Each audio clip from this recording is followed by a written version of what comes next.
Hello, man. Hello. How are you?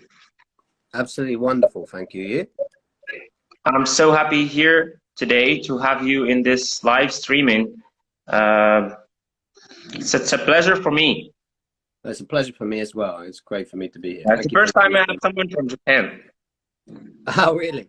Well, hopefully Yeah, not the last. Yeah. yeah, of course. How is it back there? How's the weather there? Cold.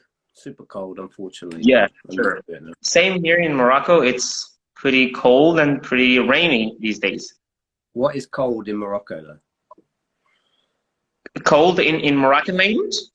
Yeah. So no, sorry. What is the temperature? What is classified as Ah, cold in how cold Morocco? is it? I mean, it's like 15, I guess, 16, It sounds nice. 16 degrees. Yeah. Mm, It's not very cold, actually. mm, But for us, we're not used to this type of weather. sure.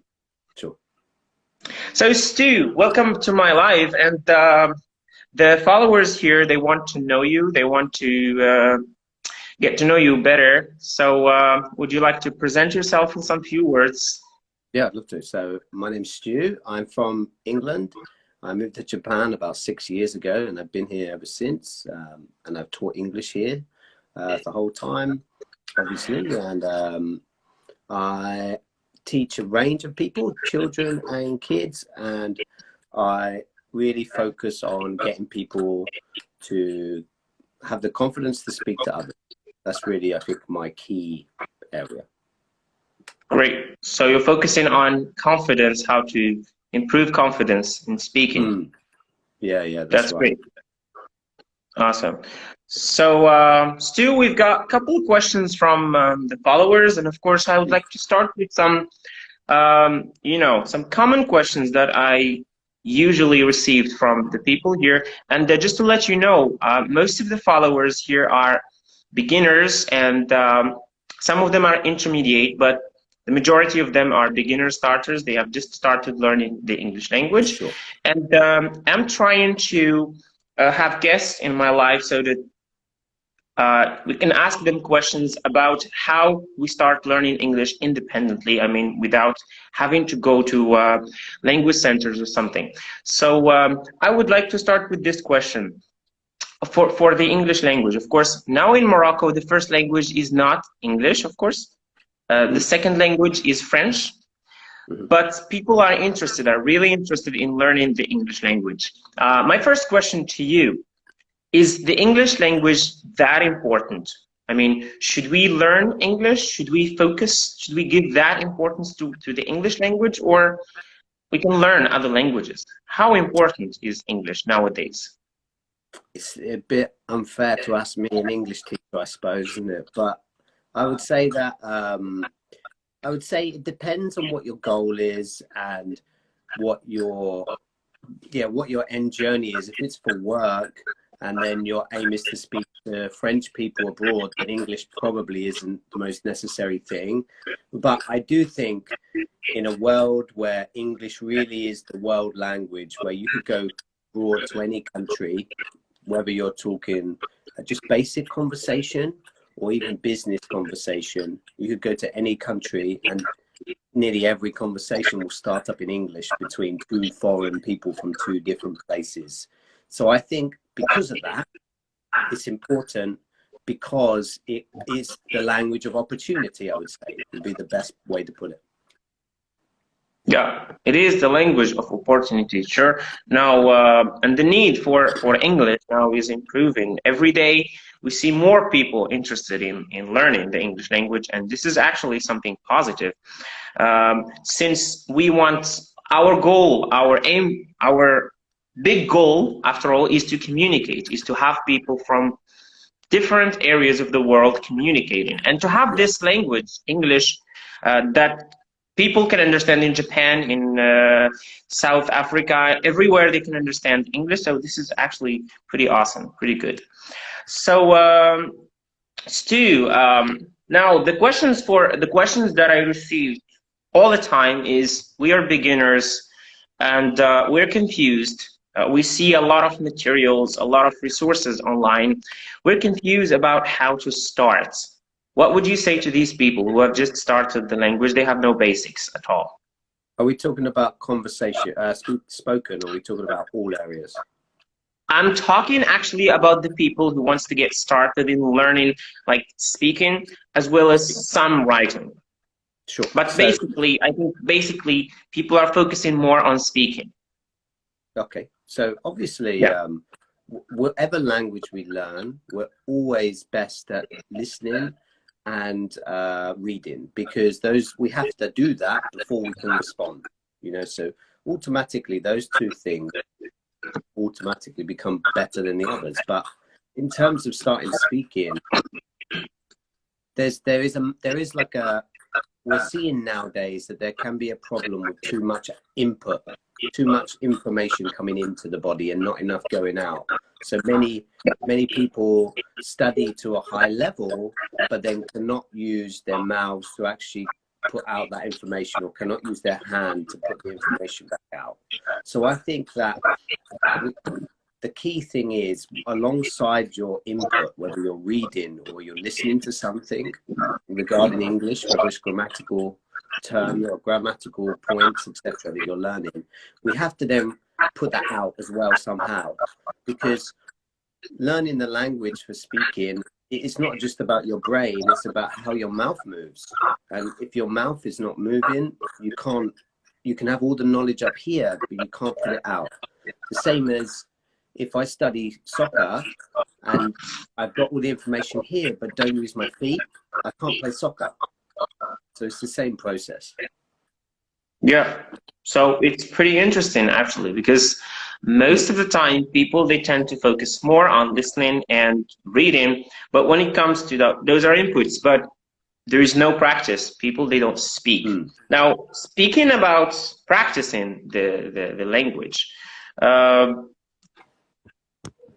some, they find problems actually finding partners, speaking partners online, and also they find problems or issues finding speaking partners in their everyday life. How can we practice English in an easy way? My answer is always that the internet's here, and it's its own country, if you want to call it that. It's its own community. So, and the conversation of there's no one around me to speak English with is not true anymore, because you could go into the comments of your posts, or you could go into the comments of my posts and find people that want to practice English. Now, not everyone wants to speak to everyone, but it just shows you the opportunity that's available. And if you really want to find a speaking partner, there's people out there, or there's great apps like Hello app, which is just speaking based, nothing else, where you can press one button and find a speaking partner. The only issue is, as a beginner, we're very concerned about everything we say, you know, we really worry. But the key thing is, whenever we make mistakes, it always leads to improvement. Majority of the time, like a very high percentage of the time, it leads to improvement, because you think about that bad experience and then you move it forward. So I think the opportunity is out there if people want it, but they need to be willing to find the opportunities, you know, to find the people to work with. Yeah, of course. So another question, speaking about this app you mentioned, the Hello app, is it available for Android, and is it an app or a website? It's completely free. I mean, there's like teachers that practice on there and do like live sessions. That if you want to talk to the teacher, you have to subscribe to them. That would be the only time where it's a fee, and that's like $5 for a whole month. So you have a lot of opportunity to practice with people. But the key part is the fact that you can talk to other language learners for free. That's the most important thing. So there's always an opportunity. They have a button, you press the one button and it links you to someone straight away. The only thing is, it may not be your level and you might not feel comfortable. Not all like that at the start, but the opportunity is there to even start with someone. So I think that's the key point, to be honest. Yeah, I mean, sometimes we find difficulty picking up the right person to speak to. Some, they prefer to speak to native speakers. Do you think it's really necessary to pick up someone who's native, or we can just speak to anyone who speaks English, who speaks a good English? I think you can speak to anyone. I think that needing to speak to a native speaker is an excuse not to do, personally. And I think that if you're not doing, you're not practicing, and you can't improve. So you have to be able to speak to anyone at any time to get used to practicing speaking, because speaking to someone from India, for example, or Japan, where the accent's different, is not going to affect your pronunciation in the way that people think. A one-off conversation with someone does not change pronunciation. There's some people that live in a native speaking country for 5 years and their pronunciation still doesn't change. So, you know, that these key factors. But if we're talking about the process of recall from your brain to your mouth, you have to be exercising your mouth as much as possible to improve recall and to get that vocabulary out, to stop those moments where we forget words. You know, the more you speak, the more that recall improves, the more fluent you become when you have a conversation. So I think it doesn't matter, to be honest. Yeah, I know some students, especially one of my students, are like not that type of talkative person. Sure. So even in their mother tongue, they don't speak that much, and they find it really difficult to practice speaking English. Be it because they're shy or just because they don't have enough confidence. So how is there anything they can do, anything practical they can do to overcome this problem, not being able to speak to others? Sorry, I think my connection cut there a minute. Could you try say that one more time? I said some people, they have problems speaking. They can't speak. Even in their mother tongue, they can't like have real conversation in their everyday life. They're not the talkative type. So they find difficulty speaking or practicing English. So what would you say to these people? Is there anything they can do to overcome this problem? There's methods, obviously. I mean, the common one is going to be to practice with yourself. I mean, but for me, that doesn't affect conversation in the way many teachers teach. It doesn't do the same job. You have to improve speaking in conversation is a separate skill, in my personal opinion. So we have to practice that skill of the pressure of conversation. And excuse me, Stu. I think that they're mentioning in the comments that your voice is not clear. Oh, I don't know, maybe you can, yeah. Is there anyone else that's having the same problem, or are you having the same problem? I think I can hear you pretty well, but it seems that some echoing, they say there's an echoing in your voice. I think there's 4 people mentioning that. Sure. Can you use headphones or something? I can go and find some if you bear with me a second. That's not a problem, but I'm not sure. If it's my voice echoing, it wouldn't be on my side, I don't think. But all right, just tell us guys now. Is it clear? Can you hear Stu? Can you hear me? Just type us in the comments, yes, if you can hear Stu. If the voice is clear, you just tell us. I can go grab my earphones if necessary. It's not a problem. All right. Yeah. Just bear with me 1 sec. I'll just be... Okay. So guys, we're speaking. Well, it says it's clear. It's from Stu's side. It's not clear. So sorry guys for this. I think it's a technical problem. It has to do with the connection speed, either mine or Stu's. Not so sure about that.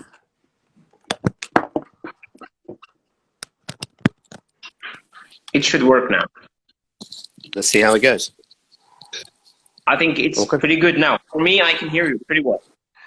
Okay, that's good. So you were speaking about this the ways we can use to overcome this problem of not being able to speak to others and stuff.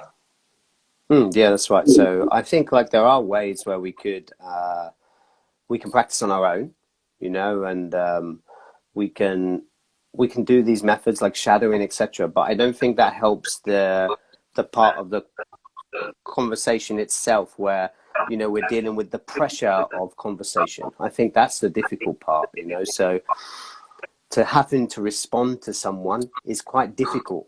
So I think that we have to experience that difficult point where we have to have a conversation with someone in order to improve conversation itself.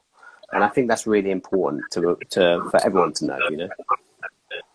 Yeah, sure. So this is really important. So speaking to yourself, speaking in front of a mirror, or even recording yourself, guys, can really help. And I always, it's better than zero, 100%. It's always better than zero. Yeah. Yeah, and I personally use this method actually back when I started first learning the English language. I used this method of recording myself, and then afterwards I listen to myself and I try to compare how I speak and stuff, and it really helps, okay? Because sometimes we can speak to someone, but we're not comfortable with them. So we may have first conversation, second, but it may not go as we expected it to be. Stu, I see that in your videos and the content you're creating on Instagram, I see that you're focusing more on pronunciation. Do you think that pronunciation is something very important? Because some people they forget about pronunciation. They just go and study grammar, study rules, focusing on speaking more. They forget this side of pronunciation. I think pronunciation, I'm not going to say it's more important than grammar because that's not correct. I think they're both equally weighed in this equation. But I think that pronunciation is one of the things that many people worry about when they speak and almost before the conversation. So I don't necessarily say, I think like as long as your voice is clear, that's the most important thing. So both sides understand. Conversation is about efficiency, getting your point across to another person. So if your pronunciation is clear, I think that leads to an easier understanding by the other person. But in the same regard, that's the same as grammar really, because even with beginners going up to a native speaker and making a slightly incorrect sentence, a native speaker still understands. You know, same with pronunciation that's slightly off, we still understand. But I think with pronunciation, if it's very far away from what someone's used to hearing, that can cause the most confusion. And I think because, I'm not going to say native speakers are lazy, but we don't learn a second language that often, and we don't necessarily speak to many other people. So we don't hear enough sounds, especially within English. So I think that pronunciation can be very important, but it doesn't need to take away from it doesn't have to link to accent and then say you need another accent or anything like this. It's just, I think clarity, it makes people feel more comfortable to be. Yeah, of course. Of course. So that's really important. So this drives us actually to something that's bothering a lot English learners, which is the accents. Now, people are confused about accent and pronunciation, and most of the time, most of the answers I personally hear, difference between pronunciation and accent is that pronunciation is what matters, not the accent. Now, the beginners, especially the beginners, they worry too much about this, and they say, well, should we learn the British accent? Should we learn the American accent? Which one is better? This question is repeated a lot. What would you say about that? I'd say, well, for one, what is a British accent? There's over 37 in the UK, so it's a bit difficult to determine. But if we're talking about RP, and then we're talking about standard American, neither of them are better than the other. But here's the key thing about this is, even an American person speaking to a British person, there can be some lack of understanding due to not hearing the same sounds as each other. Yes. So American people speak to American people, they're used to those sounds. British people speak to British people, they're used to those sounds. When the two clash, even two native speakers often misunderstand each other. And, you know, that I think that's not necessarily to do with pronunciation, more towards accent, because the slight difference in the sound can affect it, whilst they both link, obviously. But I think I would focus on pronunciation more so if I was the student, because there's plenty of non-native speakers who are at high level who have their original accent that gives them their identity, but they can pronounce amazingly clearly. Yeah, and this problem of the lack of confidence is coming actually from thinking that we do not speak in a good accent. We don't have that British accent. We don't have that American accent. So we tend to be shy just because we think our accent, we don't have an accent. We may pronounce the words correctly, but we think like we do not speak like Americans. We do not speak like British people. So we get shy. You think that's true? Yeah, I think it's the same as if I went to play football with Mohamed Salah. I would also wouldn't want to play next to him because he's the unattainable level for me. You know, it's the same thing for speaking. I really believe that. Although speaking's a bit different, you can get to the same level, but just the sound doesn't have to be exactly the same. Everyone has different skills, so yeah. Yeah, sure. So that's a pretty good, actually pretty great example you gave. You can play next to Mohamed Salah if you are, if you have just started playing football. That's exactly. Well, you get nervous anyway, for sure, don't you? You know, yeah, even you get professionals nervous. Do. Yeah, you will not feel comfortable playing next to him. Just exactly. Yeah, for sure. So this is good, actually. So do you think that British and American accent? So do you advise people actually to study or to listen more to British content or to American content? What do you think? Which one is easier for beginners? I think it depends on the goal always, you know, because how can I explain this? When we go through school, especially in Asia, many people study American and then they see the grass is greener, like that, which means it looks better for something else you see that's not yours. So then they're suddenly like, I really want a British accent. Even though the American accent American pronunciation may be super clear. So for beginners, it depends on what your goal is. Do you want to sound like Mel Gibson, or do you want to sound like, you know, there's such a variety of people you could pick. Whoever your favorite person is, and then pick that person, but then concentrate on that. I would, listening wise, you can listen to all, but pronunciation wise, just stick to one. I personally believe American vowel sounds are amazingly clear because the mouth's a little wider compared to British. So it really depends, to be honest with you. If the end goal is to speak like a British person, then you obviously practice from British from the start. Yeah, for sure. So I got some couple questions here. I'll try to share some of them. Some questions actually are really like general. Sure. Far away. Well, this question, difference between, we talked about this actually. So we talked about the difference between accent and pronunciation. That's Stu has talked about this actually. Right.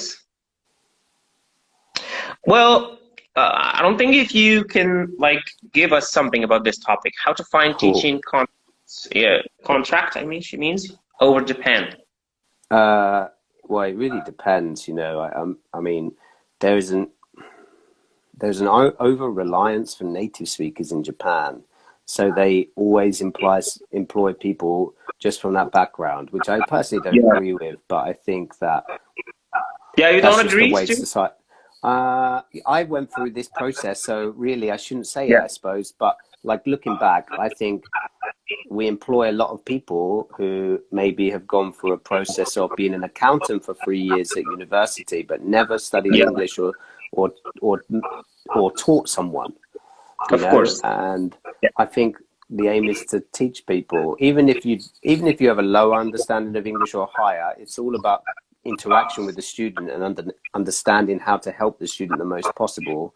And I think if you have a background in English, you have some information, or if you've taught someone something, you have some information about that process of being with someone and how to adapt to that person's needs. So I think those two are really important, but there's a little bit of an over-reliance. And I would say that maybe that'll change in the future, but not anytime soon. So it depends where you're from, to be honest. Yeah, for sure. So they prefer like native speakers, and maybe there are some people who are non-native and they manage to find jobs in Japan. Yes, I know, but it's rare, I think. I work with an Italian guy actually who's a great speaker of English. So there's definitely opportunity. I'm not saying there's no opportunities. I'm just saying the opportunities are lower than perhaps. It's possible, 100% possible. There's no impossible, but I'm just saying what they are at the minute targeting. Let's put it that way. Yeah, we have a question here from Stefan Nagy. He said, it's in the comments, as you can see. I have a good accent. She said, he said, I have a good accent, but I have a little bit difficulty to pick up the right words. What should I do? It's just, if you mean like you can't remember words or you're forgetting words, it's just the case that your recall isn't strong enough yet on those words. So you haven't had enough conversations in different contexts with different people for that recall to happen fast enough. That's it. So, for example, if me and you talk about science, there's going to be some problems for me because I never talk about science. Sure. Yeah, so low recall on those words. So it's the same process. So the key thing is speaking as often as possible, always for that scenario. Of course. So I think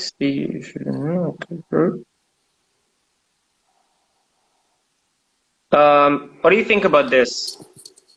She said, I hear that once there is different grammar rules, British and American.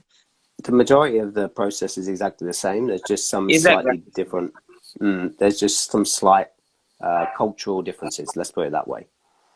And more just they probably weren't grammar rules originally, but just so many people used ain't, for example, that it eventually becomes a part of the language, and we have to consume it as teachers because it's so common. We have to teach it. Yeah, of course. Do you think too that someone from a non-native speaking country, if he like studied a lot and practiced a lot, or maybe lived in a native speaking country, you think that he can really be one day speaking like native speaker?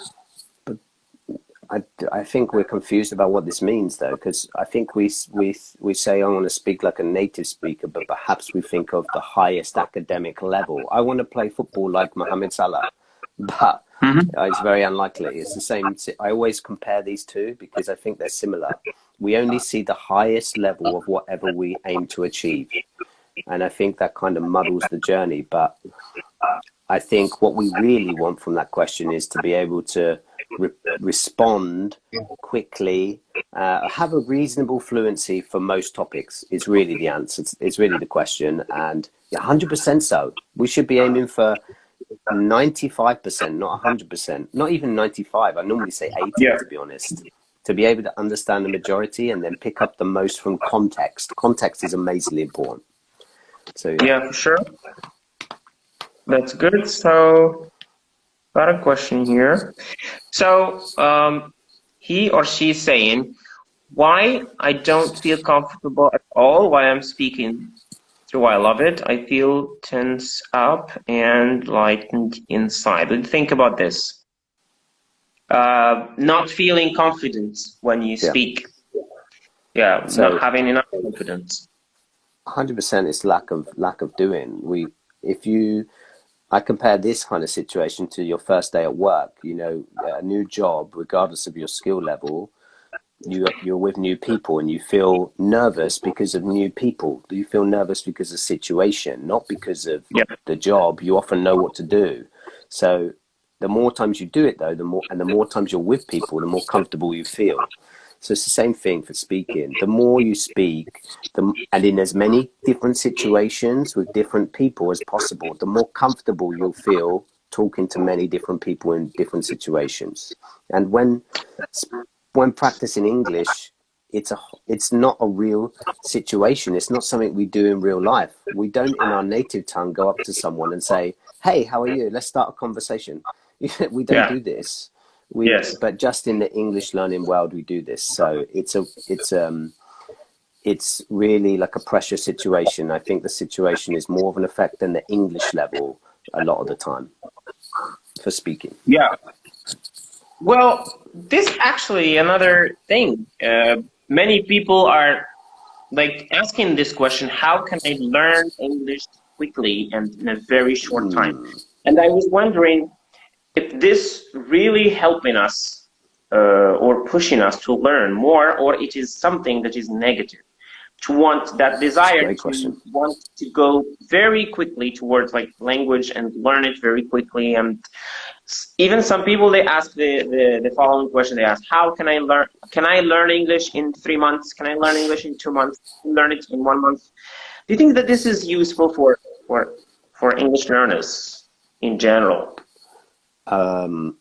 It's a really great question, and I think that to be honest, those like fluency in 3 months are marketing tools more than helping the student. You can learn, but I think that the actual course itself doesn't affect your English that much. It's your own mindset towards the language that affects it. And you probably could, if you spent 16 hours a day practicing and consuming English, you probably could get to a reasonable level in 3 months. But I don't think anyone who's an adult has 16 hours a day to spend learning English every day. So we have to take into consideration that, and it's really rushing through it could make you lose key points. So I would suggest to take your time, make sure the base is reinforced. Like I really push the base, like even basic words, so you can add in the advanced words with the structures that you're confident with, and that will improve your confidence while speaking as well. Because some people rush too fast and they want idioms and phrasal verbs in the first 2 weeks, which is crazy. You know, so we have to realize our level and work around our level. It doesn't help, right? No, not at all. It doesn't help. Yeah. So sometimes some learners, they ask this question: which one is helpful? Should I like set a schedule? I say, for example, I want to learn English for half an hour or 1 hour in a day.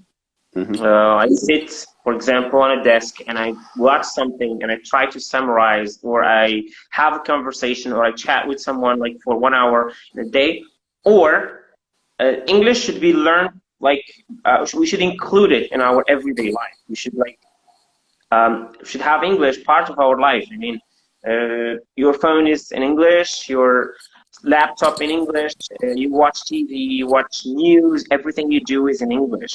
So which one is really helping more? Is it to do the first one, to have a schedule, 1 hour or 2 hours a day? Or to leave it like this, to enjoy it, to learn it while listening to music, while driving your car, or doing stuff of your everyday life? Obviously, it depends on the learner, because some learners are book smart, I would say, and they do learn better that way.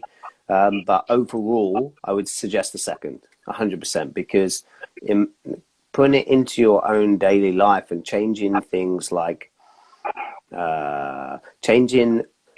if you like, I'm always referring to football, sorry. If you like football and you read football reports in your own language, try to read it in English, because they're usually quite small and short, and you can get some information or key information, and doing stuff around the things you like is more likely in the long term to keep you studying English at the start. But as adults, we think we should be reading newspapers as a beginner because we're adults.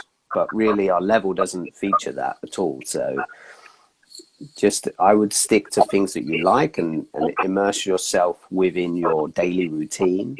I'll give you one example that will be helpful for this. I had one student who was 0 level and then moved to Poland. He was Russian. He moved to Poland. I always give this guy as an example. But what he did was every time he went to do something, he would say it out loud. I'm going to drink. I'm drinking, I drank some tea, like this. And the more repetition, repetition over this method, he within a year he was higher intermediate, lower advanced level, because he just kept on doing it. And then once he got to a certain stage, he changed it to like, I sipped some tea, or I gulped some, adjusted it and added advanced words in, and it's a great method, and I recommend doing what you suggest, to change your phone into English as well, because we touch it all the time. For sure, and also TV. So this is actually a great idea, and I have the same opinion about this, including learning English in your interest. If you're doing something in your everyday life, if you like music, then why not why not using music to learn English? If you like movies, the same thing. Football, anything you can think about in your day, you can include learning English. Even sometimes with your family, even if your family doesn't speak English, you can manage to do it somehow. Okay. Actually, as you said, it depends on the mindset, and if you have that will, that power to go ahead in your learning process, I think that you will do it very quickly. See if we can get other questions we have. So this question from Sukaina, she's saying, what are recommended platforms to learn English online and to get a language certificate? Very important question. Is there any platforms where we can get certificates for free? The thing is, like, what's the purpose of the certificate? Are we expecting the certificate to get us a job? Because in that sense, then we're looking at something completely different, and we need a certificate. Is great if it has some backing. I mean, it gives us like a good sense of well-being, and we feel good about what we've done. But if we're thinking that a certificate from a company that maybe can help your English but is not recognized, then it's in the long run, if it's for your job, it's not much use. So yeah. There's plenty of platforms, as you know, and we have to find the thing that fits us the best. But I mean, I always recommend until we want to go to something where we need IELTS or some test that is recognized to give us to help us with a job or for visa purposes or something like this, I always recommend if you can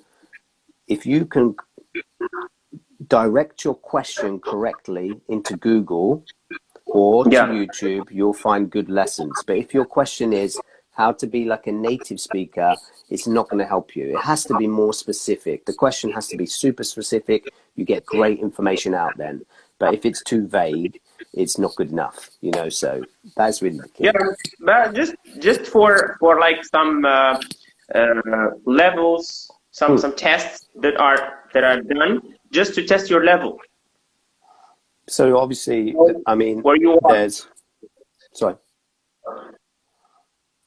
So obviously there's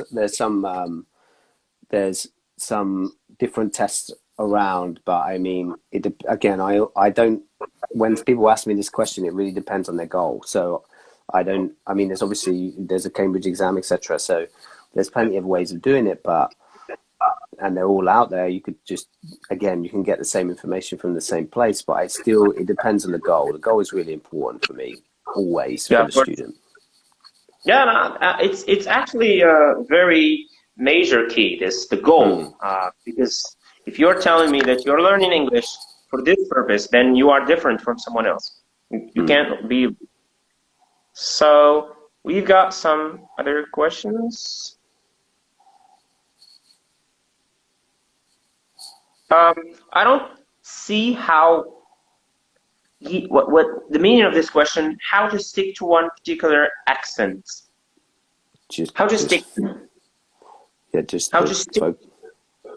Yeah, I think basically saying, like, some people have this issue where they started learning American English and then practice British halfway through, and then they're in between the two.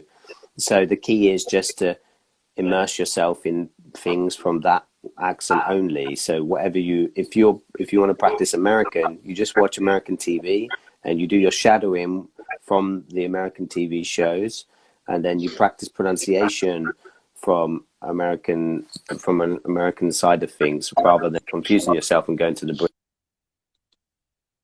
British side. So yeah, I would just stick to one thing that your intake is. Yeah, that's it. So Stu, one last thing I would like to, please. It's actually a word that, since you're a teacher and we teachers around the world, we've been through some different times due to this situation, to the current situation. Many of us have switched to something new to them, which is the e-learning, which is distance learning, which is a totally different experience.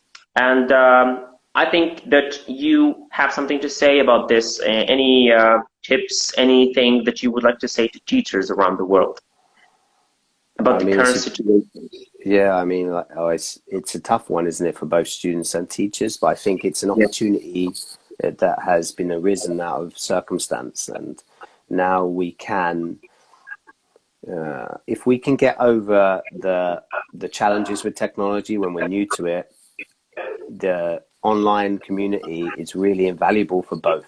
You know, I suggest to teachers to try and talk to other teachers as often as possible, because it's not just the people in your area anymore. There's like-minded teachers everywhere now, so you can access so many great teachers, have a chat with them and get to know them and exchange ideas and philosophies, which is really important. And you can also find a wealth of different tools online now that can assist your classes in a different way. Now, the only difficulty is, it depends if you're with kids or adults, but with kids, trying to control the kid on the other side, you have to adjust your style. But I mean, it's a great opportunity to add to your skill set and reach a wider community now. So more opportunity, which is always good for teachers, I think. Yeah, for sure. So this, I think we may have another question here, just the last one before we finish. Okay, how to stick to one? We answered that. Okay, I don't know if you can say something about this. Tell us if we can study in the university and as well study in the site center like edX. Literally have no information on it. Zero information. Yeah, Apologies. me too. I'm sure you can study at university, but I don't have any information on it. Depends on the country, actually. It's not. Yes. So, Stu, I thank you so much for this amazing live and amazing discussion with you. It's been a pleasure to me to have you here in this live. And it's good to speak to you too.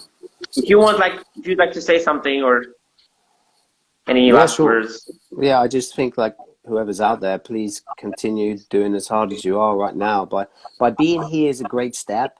And then, look, language is all about mistakes. It sounds horrible, but it is. And we always get better with each mistake. So just don't worry about it. By speaking, there's no eraser, so we can't fix it, you know. So just keep trying and keep trying new things, and don't think that you're going to embarrass yourself because it's your second language. Don't expect too much from it, you know. So keep going. You're doing great.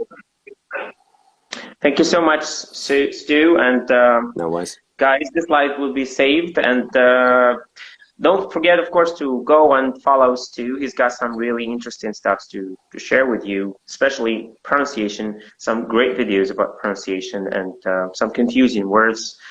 Go and check his profile. And Stu, I'm looking forward to seeing you another time, of course. Yeah, that'd be great. Yeah, thank you very much. I really appreciate it, buddy. Thank you so much. Have a nice day.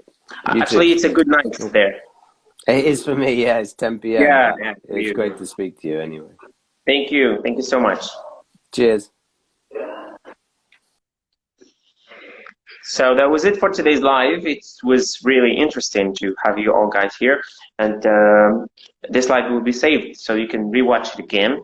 Thank you so much. And stay tuned for more contents are coming on my profile. And yeah, this is it. Have a nice day.